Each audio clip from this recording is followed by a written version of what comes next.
Hello everyone. So today I'm going to explain you the marking system of Class A road test in Ontario.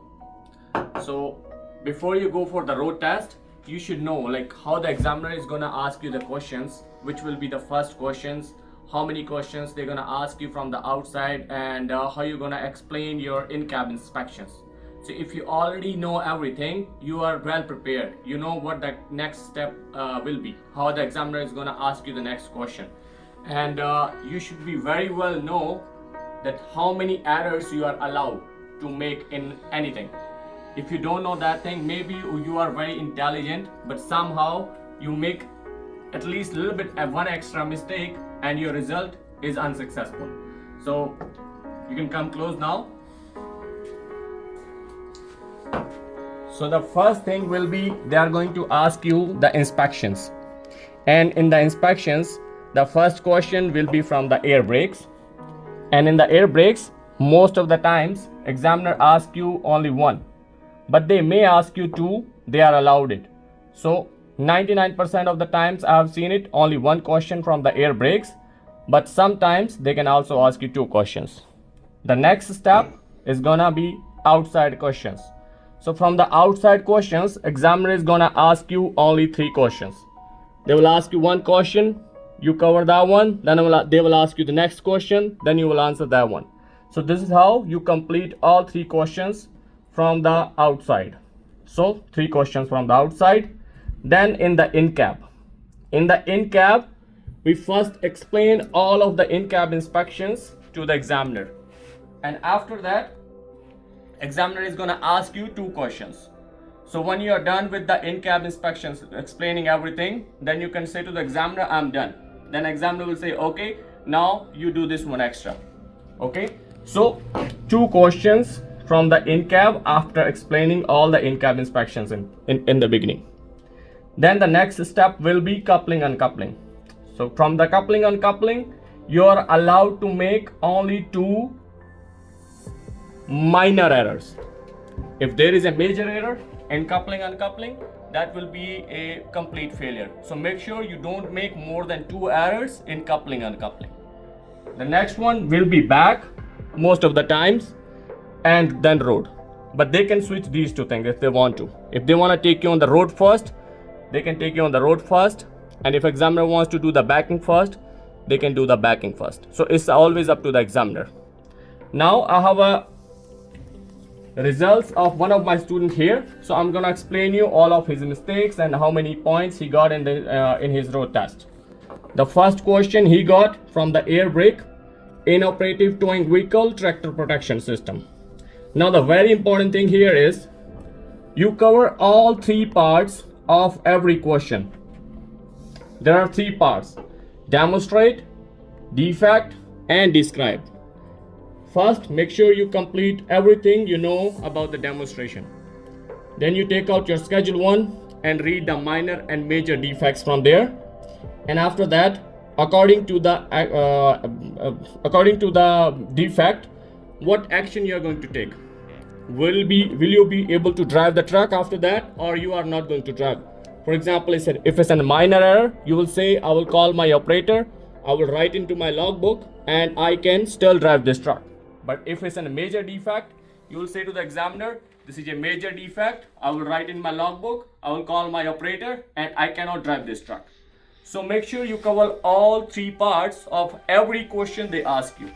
Then only they're going to consider it that this question is complete. Then they're going to move on to the next question. So now, like I explained you, they're going to ask you after the air brake three questions from the outside. So one is this one: damaged frame or cargo body, visibly shifted, cracked, collapsing, or sagging frame members. So again, you cover all three parts for this one. The next one is a broken spring leaf, cracked or broken main spring leaf, or more than one broken spring leaf, or part of spring leaf or suspension is missing, shifted out of place, or in contact with another vehicle or vehicle component. Then the third question from here is wheel has loose, missing, or ineffective fasteners. So you cover all three questions. Then examiner is gonna say let's go inside the truck, and now we will do the in-cab inspections. You will go inside the truck. Make sure you close your hood at that time if it's open. And then examiners come onto the another seat on the passenger side. And when examiners say you can start your in-cab inspections now, then you explain all the in-cab inspections: gauges, steering wheel, glass and mirrors, windshield, wipers, defroster, driver seat. You don't need to explain the seventh one, which is emergency equipment. You explain this one, only examiner asks you. If examiner don't ask you, you don't need to explain this one. When your in-cab inspections are done, you will say I'm done. Then examiner will say, okay, now you can repeat one of the six, whichever the examiner asks you. Okay, so here you explain all of them. Now make sure you guys stay very calm. You don't need to be nervous. If examiner asks you the question, you can take a deep breath, or if you don't understand the question, you can ask the examiner, can you please repeat the question? And then examiner can repeat you the question very carefully. Then you start answering the question. If you are not sure about it, you can think about it. Examiners they never mind it. They are never over there to fail you. They just want to pass you, but they want to see how whoever is going on the road, they are safe drivers. Now come close. If you see any box out of these is marked, it means there is a mistake in that one. And after that, they're gonna underline one of these, maybe demonstrate, defect, or drive, whichever is wrong. So they will mark here like this, and for example your demonstration is wrong, and they will underline the demonstrate. So this is how you can read your result report. Now we'll move on to the next part, which is our two questions that examiner asked from the in-cab inspections. So driver seat and glass and mirrors. Make sure when the examiner asks you driver seat, you cover driver seat, seat belt and tether belt. Most of the times I have seen this very common mistake in this one. The students, they just do the driver seat. They forgot to do the seat belt and tether belt. So we have to cover all three parts of the driver seat. Next one we have here is uncoupling and coupling. So all of this you have to follow the procedure, and you are allowed to make only 2 errors. Again here, if you forget anything, they're gonna mark here whichever is wrong, and then they're gonna underline the mistake. If you make any major action, for example, you forgot to lower down your landing gear and you take out your release handle, that's a major mistake because your trailer is unsafe now. So even after that, doesn't matter how good you are in the back or road, your result will be failed. Now moving on to the next thing. Now I'm gonna explain you the point system of back and road. So in the beginning, I will tell you guys, you are allowed to make only 30 points. Like every time you make a mistake, they're gonna cut 1 point. So you have only 30 points for back and road. Wherever you make a mistake, they're gonna click here. For example, this one, wheels. It means you forgot to touch 2 hands on the wheels. The second one, here we have hazard. Maybe there was any blind spot he forgot to check. That's why examiner marked 1 point here for the hazard. Otherwise, you can see all of his sheet is neat and clean. There is nothing marked here. So till now he has only 2 points.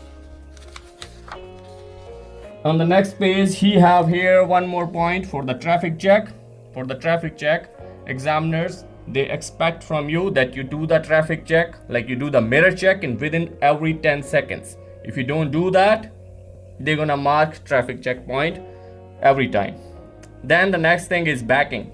For the backing, you have 2 kinds of backings that the examiner can ask you. The alley dock and offset, left or right, up to the examiner, whichever they wanna ask you. From the backing, you have 4 things to do first. Observation, while backing you need to check both sides. Your forward flashers should be on, so signals. Horn, before starting your backing you have to blow your horn. Speed, should not be too fast. If you are backing up too fast, you're gonna lose 1 point.